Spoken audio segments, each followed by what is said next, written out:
Okay, Dan. I think independent retailers all over North America. Some it keeps them up at night. They got questions burning in their brains, and you give them this outlet to send me those questions, and you got a good one, as you said. It seems like more than one retailer popped this question this week. What came in the old mailbox? Well, I had a different question planned for today, but this question came from a retailer earlier this week, like Monday this week. It was really simple. Hey, Dan, how often should I be sending an email to my client base? Well, then this morning, I'm on a call with a client, Sweet Elizabeth Jane, with Tammy at Sweet Elizabeth Jane in Maryland. And she kind of asked the same question. And so I thought, all right, that's two. So I get two people asking the same question. We're going to answer, because if there's two, there's 10 more. There we go. And so here we are. You have this opportunity. We talked about this lots and lots of times in the past, Rob, about who owns your social audience, right? You know, Zuckerberg or ByteDance or, someone else Google owns that audience, and how you're portrayed, how you are presented in front of that audience, that you don't get to control it. No matter how much you spend on Facebook marketing, you don't control that audience. They do. And so the way that you do start to control audience is by having direct communication. And for us, that starts with the old school newsletter, new school weekly email or bi-weekly or whatever your cadence is, but it is an email. It's a direct communication that should in some form be personalized. And so Tammy said, I'm working with someone and they think I should send 2 a week. What do you think? And I, of course, paused, that let my body language tell her I disagreed. I don't agree with twice a week for a small retailer. I agree with once a week. And the thing with twice a week is that's a shitload of content that you've got to be creating. Yeah. And let's go back to your 80-20. Are you going to spend 80% of your resources to perhaps get 20% output? No, that's not smart.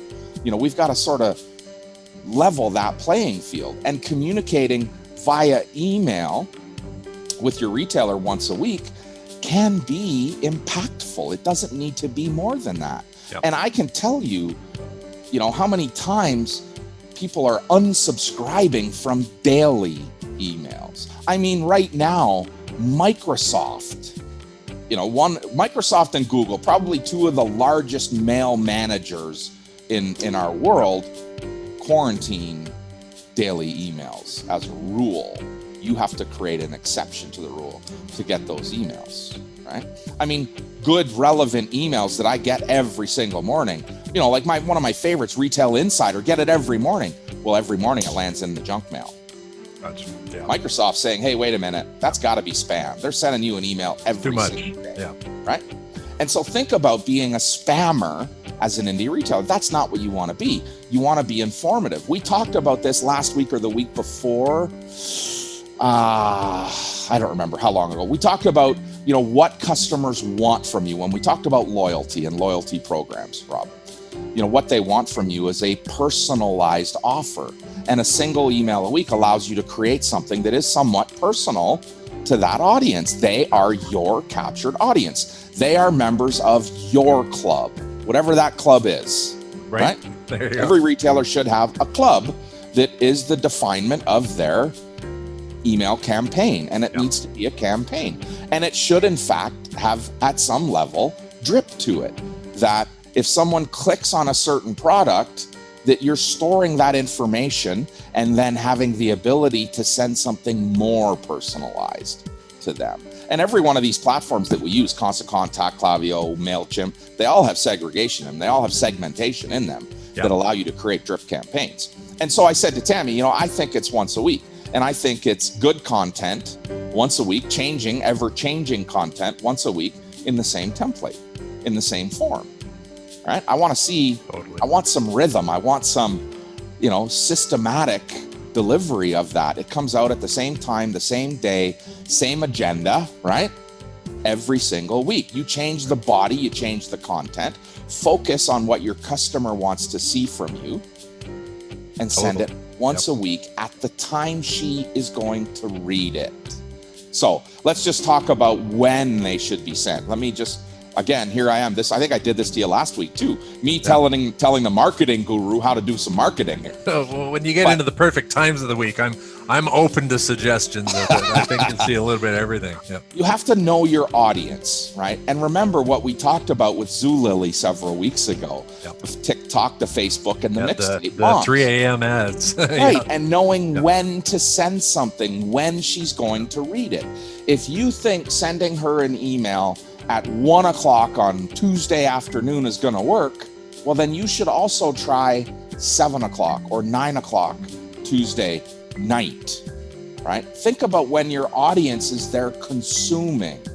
You know, from looking at your website, looking at your newsletters when you send them, when they get opened, how quickly they get opened from the time they land in someone's inbox until they get opened, right? So CRS, we send our Wealthy Retailer newsletter Friday morning, 6 o'clock Eastern, right? Yep. And we know by looking at our opens how many people open it when it lands in their inbox and how many people don't open it for hours. Right. And then, of course, the ones that don't ever open it. Yeah. All right. We know that we should be sending emails. The frequency of your emails should really be dependent on your unsubscribe rate. If you maintain a low unsubscribe and an average 22 to 25% open rate, keep sending. Send. If your unsubscribe gets above 1%, you're sending one of two problems. You're sending too much or you're sending shit. Right. Yeah. Right. Send good stuff to them and look at what the open rates are. And so, like everything in our business, it has the ability to be measured, changed, and adapted, improved. That which we measure, we improve. And so your newsletter campaign or your email campaign has to be measured.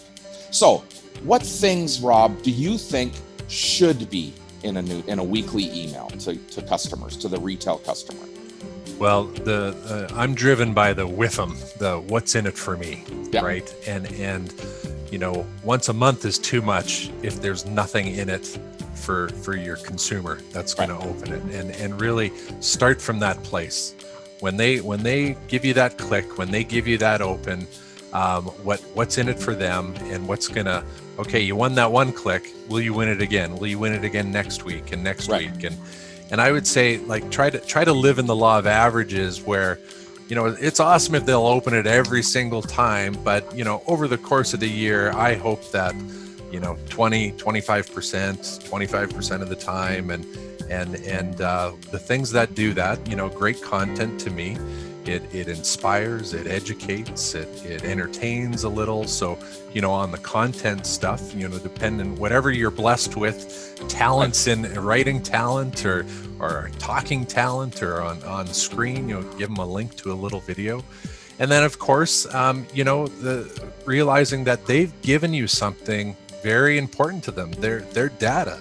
They've given you their name, their email address, and respecting that. And maybe, as you say, like, creating segmentations where, I really value that you gave me something of value. And so, Rob's just walking in my store for the first time. He's not getting this.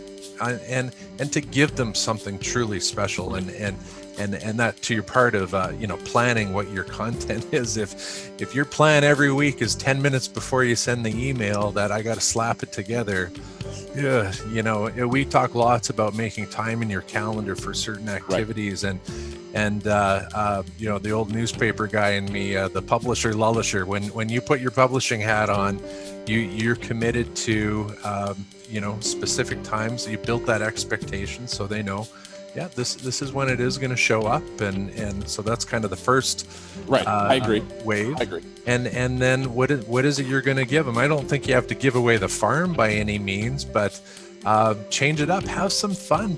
Don't be afraid to throw a few things, some different things up against the wall, and know that, man, a couple are going to go thud right to the floor, and don't do that again.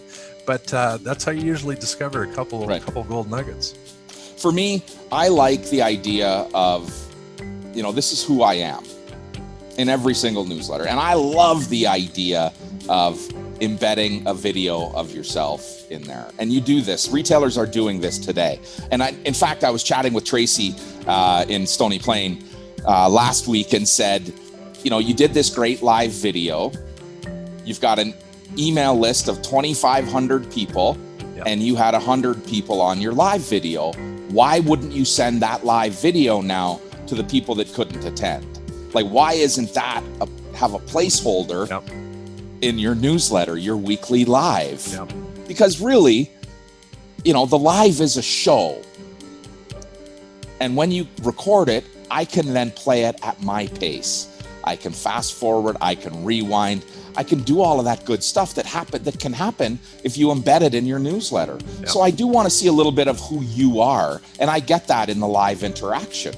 I 100% want to see what's new. Fresh inventory drives sales. Fresh goods drive sales. The what's new this week should be a section in your email. And then to Rob's point, what is in it for me? What do you give your Caveman Club member, your Cozy Club member, your Lawlisher member? What do you give them that sets them apart? Why do they want to be part of this exclusive group of people? You got to give them something.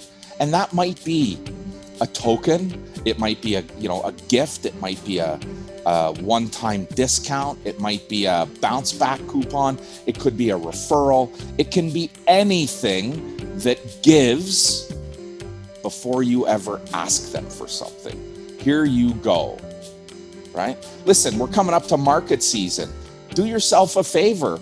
Go and spend 10 minutes in a pool trade show or at Off Price and buy a shitload of really inexpensive gifts that you can give people. Just as a gift. Spend, $500 on gifts to give customers. Figure out a way to gift it to them in your newsletter. And in your email, you'll get better traction. This whole purpose of creating this email content is to get them to walk through your door, right? Physical or virtual. I love the point about tell them what's new. When you think of, you created value out of something that has no cost really to you, but there's a great example of something that they'd appreciate that, and I would make sure that you're the first to know. Right. And if they see your Facebook post from yesterday with the same thing, I'm telling you right now, you just lost the faith of that. Well, this is bullshit. They're telling everyone, not so special anymore. Right. But I love that. That section of the email has to be exclusive, that we don't just throw it out there for everybody, that it only goes to that subscriber. And I use that word, subscriber. They have subscribed to you.